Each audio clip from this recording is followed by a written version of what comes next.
大家好，我是阿信助教。今天我们要来技术考古一下，看看这个29.97的帧率到底是怎么来的。由于它的故事很长所以我会分2集来说明。那各位如果有常在拍影片或是剪影片的话，应该会常常看到帧率这个名词，也就是 frames per second 或者称为 frame rate 也称为 FPS。它的意思呢，就是影片在1秒钟以内会更新的画面张数。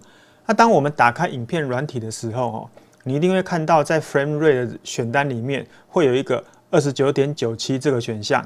那但是同时呢，你也会看到30的这个选项。那这个时候大家不禁会有疑问啊，那既然29.97跟30这么接近，那为什么不干脆直接就变成30就好了？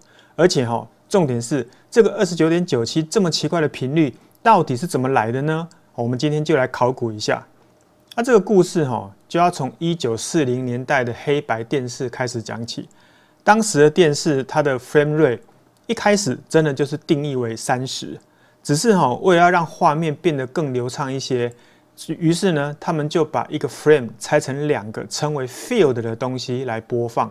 也就是说我所有的东西内容都没有变，只不过呢我会先播其中的一半，也就是13579条扫描线，称为 Alt Field， 然后呢再播另外一半，也就是24680条的扫描线，称为 Even Field。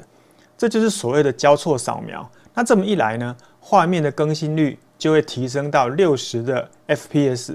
那这里讲的 FPS 呢是 Fields per second， 那当然解析度就会降为1半。那我顺带一提你可能会认为把一个 frame 拆成2个 field， 只是同一张图看2次而已啊。那虽然说号称每秒60张的 field， 但那不就跟每秒30张的 frame 是一样的吗？那这样到底是哪里流畅了？好，来我跟你讲，这里就是很多人会误会的地方。事实上，当初黑白电视在录制影像的时候，它并不是用30张的 frame rate 去录制的，而是它是用60张的 field rate 去录制的。所以这2个 field 它根本就是2个不同的时间所拍摄的画面，只是说我们在解释在概念上会用一个 frame 拆成2个 field 这样的方式来说明。那你如果把这2个 field 呢把它叠起来，你就会发现它这个边边会有虚虚。为什么？因为它就是2个不同时间拍摄的画面它当然就不会完整的叠在一起嘛。那为什么我要一直扯到这个 field rate？ 因为 field rate 它现在是每秒60张嘛，也就是60赫兹的频率。这个频率就跟市电的60赫兹完全一模一样。这个以当年的美国来讲它就是故意要这样设计的。为什么？因为当年技术门槛的关系，与其你要电视额外做一个60赫兹的震荡器，那你不如直接取用市电的60赫兹，还比较省事，对不对？所以 frame rate 呢，它之所以会定义30 FPS 其实是有它的道理在的。那这个29.97的 FPS 是怎么一回事呢？从这边开始会有点复杂，那故事呢也会有点长，所以大家要跟上继续我们黑白电视的说明。如果我们观察它的电视讯号的话它的波形大概就会长得像这个样子这边是每一条扫描线都把它接在一起。那每一条扫描线的前面会有一小段的水平同步讯号，我们叫做 H-Sync。后面呢是扫描线的影像讯号高的地方就表示亮，低的地方就是表示暗。那以1940年代美国的 NTSC 它的规范来讲，它有规定一个 frame 的扫描线总共要有525条，而且呢1秒钟要显示要更新30张画面。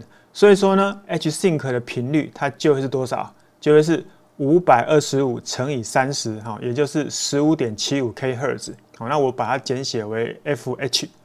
那各位要先记住这个频率。我们在 Time Domain 上面的解释大概就先这样子了。那接下来呢，我们要来看一下电视讯号的频谱刚才这一串波形它在送出去之前会先经过 VSB 残边带调变，那你可以把它当作是一个特别版的 AM 调变啦。那调变过后的讯号呢，会透过电视的广播系统传送到家家户户的电视机。那所以说它的频谱呢，大概就会长得像这个样子。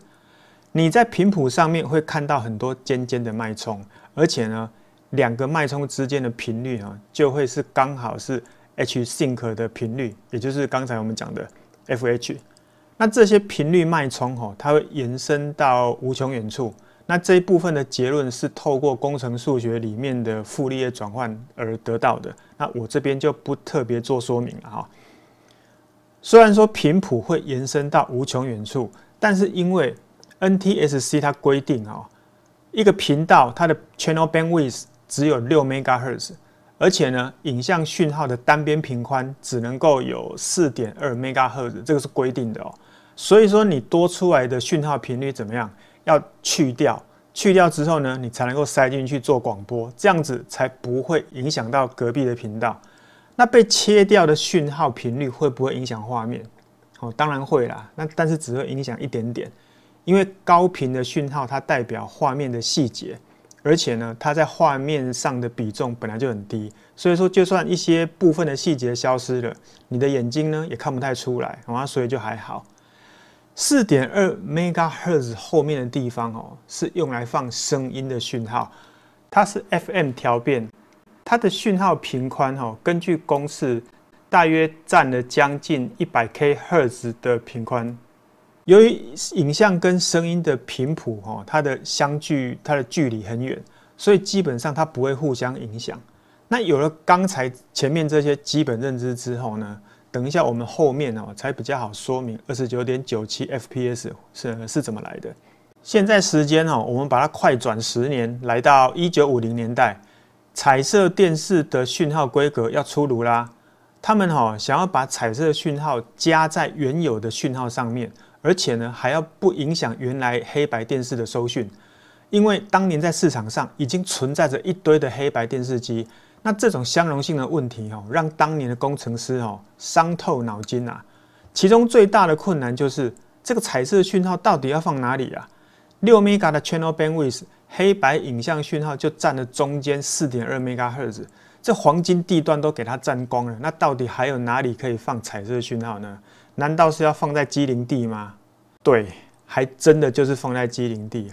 我这边先名词解释一下，黑白影像讯号它称为 Luma， 代表亮度或者称为灰度讯号，简写呢是 Y。即将要加入的彩色讯号称为 Chroma。里面包含了2组的色差讯号，简写是 C。那无论是 Luma 还是 Chroma， 它们都是画面的一部分，它一定会共用同步讯号 FH， 所以它们的频谱都会长得像梳子一样，这样一支一支的。虽然说看起来很像，但是它的内容是不一样的。你如果直接把 Luma 跟 Chroma 叠加起来，那结果就是看不出来谁是谁，而且呢。将来电视机也没有办法把它们再分开，这个就像是呢，你1+9等于10，5+5也等于10，那我们光看到10就没有办法知道到底是哪2个数字相加的结果嘛？那要怎么叠加呢？当年的工程师就是想利用 Luma 的这个频率脉冲之间的这个空间，也就是刚才讲的机灵地，就是 FH 一半的地方，让 Luma 跟 Chroma 的频谱彼此错开叠加。因为这个方式对双方的讯号影响是最小的。那 Chroma 在频谱上的摆放位置也是有学问的哦。根据理论，影像资讯在低频部分的能量占比最大。那低频就表示画面那个大面积的轮廓，人眼容易识别。那影像在高频部分的能量占比就偏小。那高频的部分呢，就表示画面的细节，人眼呢就不容易分辨。所以 Chroma 讯号呢，要尽量远离 Luma 讯号，这样子 Luma 所受到的影响才不会太大。那目前我先把 Chroma 的讯号放在这边。至于确切呢是放在哪里，这个影片最后呢我会公布答案。还好，实际上 Chroma 讯号的频宽大概只有2 MHz 左右，而且它距离 Luma 前面的这个载波很远。所以黑白电视要把 Luma 过滤出来用的时候，等同于呢也会顺便排除了 Chroma 讯号，因为黑白电视呢它只用了低通滤波器来做过滤而已。那至于已经延伸到 Luma 载波附近的 Chroma， 会不会有干扰呢？那基本上是不会啦，因为在这个地方呢 ，Chroma 已经小到几乎是看不出来了，所以原有的黑白收视户就很难察觉自己被干扰了。这样子，整个广播系统就可以从黑白讯号无痛升级到彩色讯号了。那至于彩色电视机的部分，由于 Luma 跟 Chroma 它们在频谱上是交错摆放的，那到时候呢，我们就可以用滤波器分别把 YC 这2个讯号把它分离出来。那这种滤波器呢，就称为梳形滤波器。这个是从讯号频谱的形状而得名的。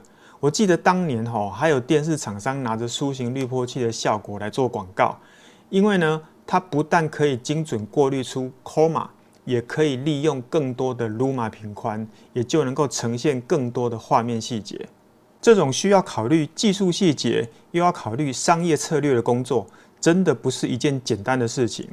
那这一集呢，就先给各位科普一下，也让各位知道一下彩色电视在导入的时候它的环境背景。这样子呢，我在下一集解释 29.97 FPS 的由来时，各位才知道我在说什么。那我们就先休息一下，再来看第2集。别忘了要记得订阅石头派电子实验室哦，拜拜。